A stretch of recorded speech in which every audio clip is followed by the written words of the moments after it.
The bold and the beautiful. Thomas ignites, Brooke panics, and Ridge is cornered. Thomas Forrester is back, and this time, he's not playing games. There's a shift in his energy, sharper, colder, more calculating. It's not the reformed Thomas people hoped for. This is Thomas with an edge. Thomas with a purpose. And most importantly, Thomas with a target, Brooke Logan. After everything that's happened at his broken engagement with Paris Buckingham, his father's constant back and forth, the power plays within the Forrester family, Thomas has had enough. He believes Brooke is manipulating Ridge once again, weaving her way back into his father's life like she always does, smiling sweetly while pulling strings behind the scenes. But this time, Thomas isn't going to sit back and watch it unfold. He wants it stopped. Permanently. He's convinced that Brooke has been playing Ridge all along, that her tears in Italy, her near-death scare, her promises of change, it's all just a script, a performance, one designed to lure Ridge back into her arms. Thomas doesn't buy it. He sees through it. And more importantly, he has a theory, a dangerous one. He suspects Brooke is hiding something big, and he believes that if he can uncover it, if he can expose it at the right time, he can shatter her carefully crafted image forever, drive her out of Los Angeles, maybe even drive her out of Ridge's life for good. And Brooke, she knows it. She can feel it. There's a tension in the air whenever Thomas walks into the room, an unspoken threat hanging just behind his polite words and civil smile. She's seen him like this before. Focused, quiet, dangerous. He doesn't need to shout to make himself heard. His silence speaks louder than anything. Brooke is terrified not of physical danger, but of what he might know, or what he might be able to twist, distort, or reveal. She's no stranger to secrets. She's built entire decades on them. Affairs, lies, betrayals, they're part of her history. And if Thomas finds the wrong thread to pull, the entire tapestry could come undone. Ridge, of course, is blind to most of it. As always, he's caught in the middle. But this time, the pressure is even worse, because his father, Eric Forrester, is actively pushing him back toward Brooke. Eric doesn't trust Thomas's newfound aggression. He doesn't like the way his grandson talks about Brooke. It's too bitter, too personal. And Eric, despite everything, still believes Brooke is the woman Ridge is meant to be with. Eric isn't subtle about it either. He speaks openly, clearly, and without apology. Brooke is your person, he tells Ridge. She always has been. You know it. I know it. Taylor is a wonderful woman, but she's not Brooke. She's not your forever. Every time Eric says it, Ridge feels the weight, the past, the history, the unbreakable pull of Brooke Logan. And now, it's not just Ridge's heart on the line, it's a war of influence. Eric pulling Ridge toward Brooke, Thomas dragging him back to Taylor. The walls are closing in. Meanwhile, Thomas begins to dig. Quietly, methodically. He revisits old text threads, confronts old allies, and starts connecting dots no one thought he'd ever revisit. There's a rumor he's chasing something about Brooke's involvement in an incident that was long thought buried. Maybe it's about Bill Spencer. Maybe it's about Deacon Sharp. Maybe it's something else entirely. Whatever it is, it's enough to fuel Thomas's obsession. He doesn't just want Ridge to choose Taylor, wants to make it impossible for him to choose Brooke. He wants to scorch the earth. Brooke, sensing the danger, tries to warn Ridge. She tells him Thomas is spiraling. She says he's unstable. She brings up his past, the manipulations, the lies, the near disasters. But the more she protests, the more Ridge hesitates. Because as much as he wants to protect Brooke, there's still that part of him that remembers all the damage, all the lies she told, all the hearts she broke, including his. Thomas can feel it. The tide is turning. He's planting seeds, and they're starting to grow. Taylor is cautiously optimistic, but she doesn't know the full extent of what Thomas is planning. She thinks this is just about love, about Ridge finally committing. She has no idea her son is orchestrating a takedown. And then Thomas finds it.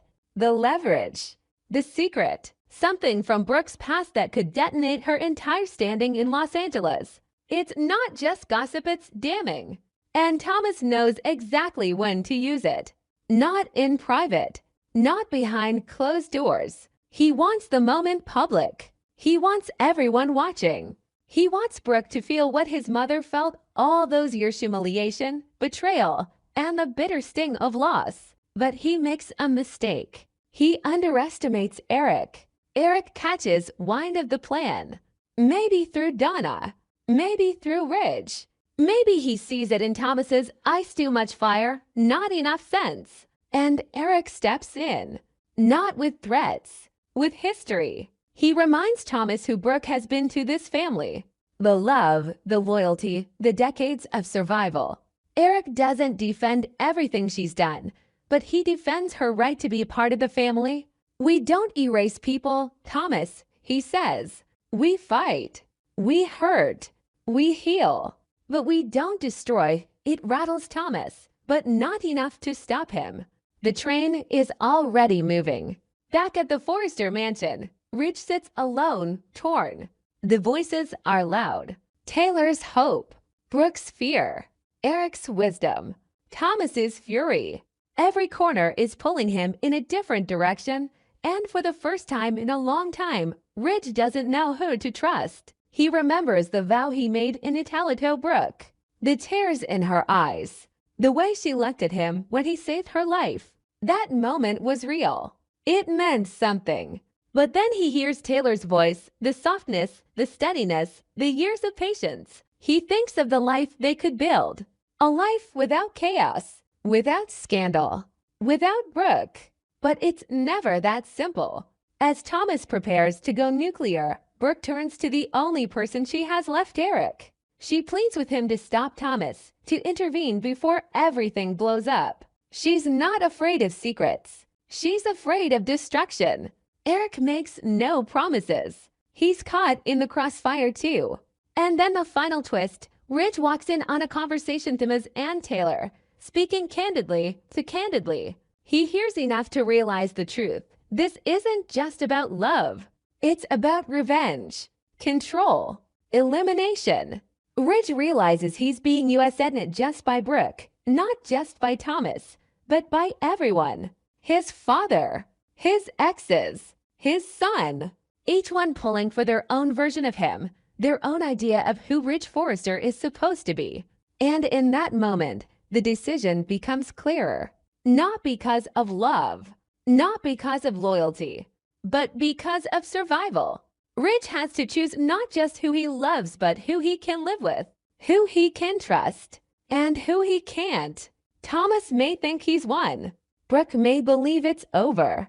Taylor may hope this time will be different. Eric may pray for peace. But Ridge is done playing. And when Ridge finally speaks, when he finally chooses, Somion's world will collapse. Because this time, the fallout won't just be emotional. It will be nuclear.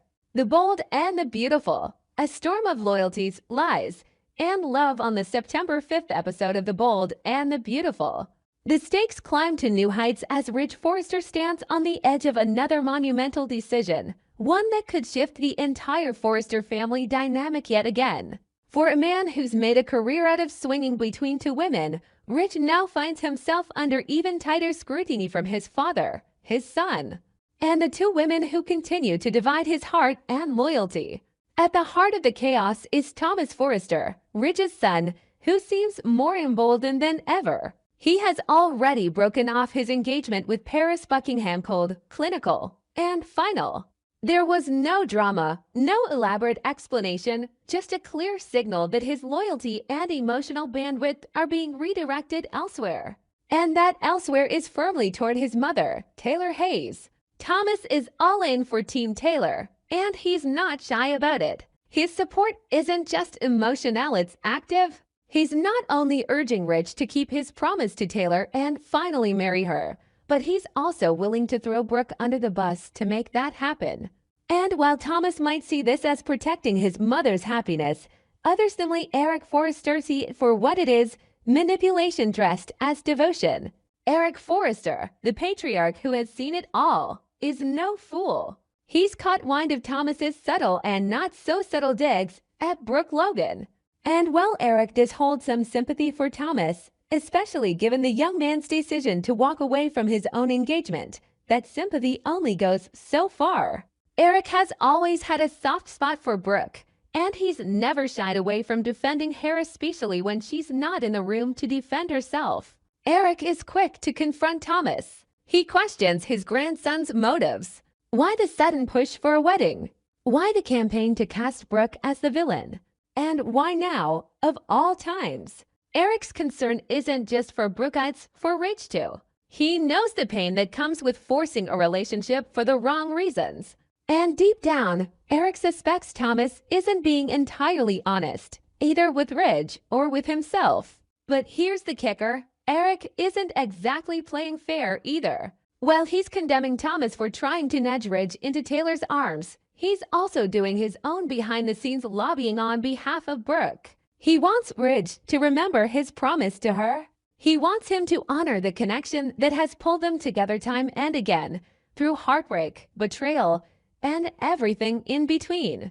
And Ridge, he's stuck again, paralyzed by the same old conflict. Taylor or Brooke, heart or habit, obligation or passion. Taylor, ever the optimist when it comes to Ridge, is moving forward with plans like it's a done deal. She's already talking wedding dates, picking out romantic details, planning candlelit evenings, and whispering sweet nothings about the future. It may sound silly, she tells Ridge, but I can't wait to pick our wedding day.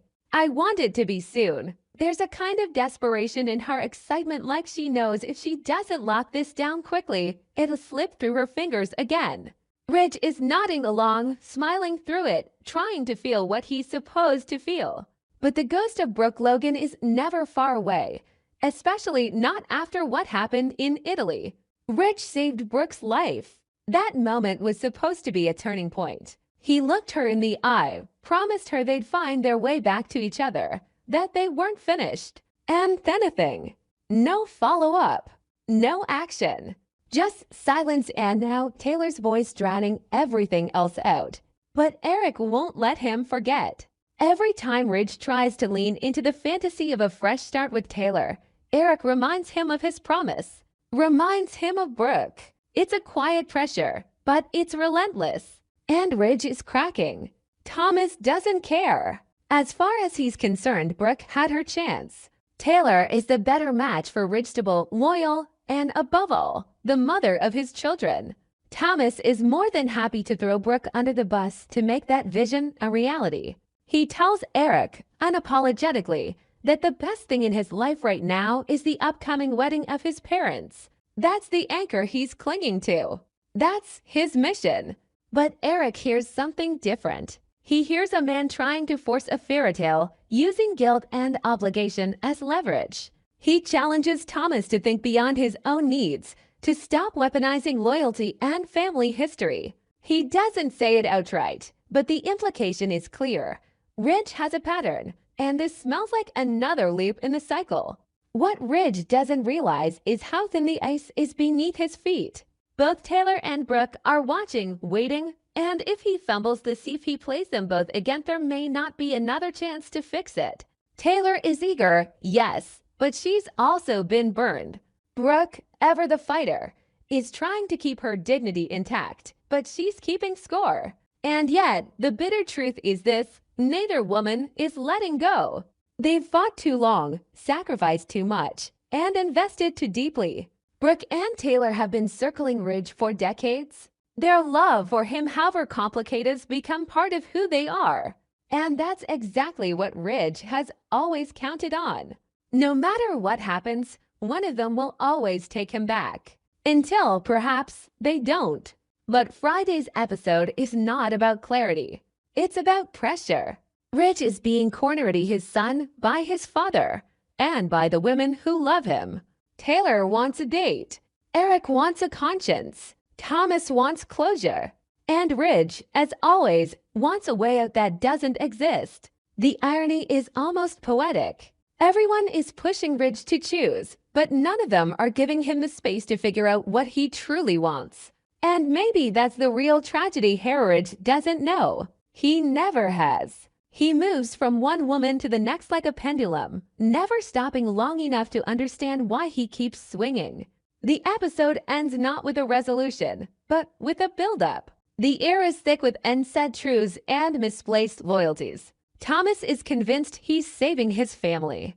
Eric is convinced he's saving Ridge. And Ridge caught in the midlife seconds away from repeating every mistake he's ever made. As the pressure mounts, one thing is clear. A decision is coming. And when it does, someone will be heartbroken, someone will be vindicated, and nothing in the Forrester family will ever be quite the same. But until then, the game continues. Whispers, lies, secrets, and promises all wrapped in silk and smiles. Just another day on the bold and the beautiful.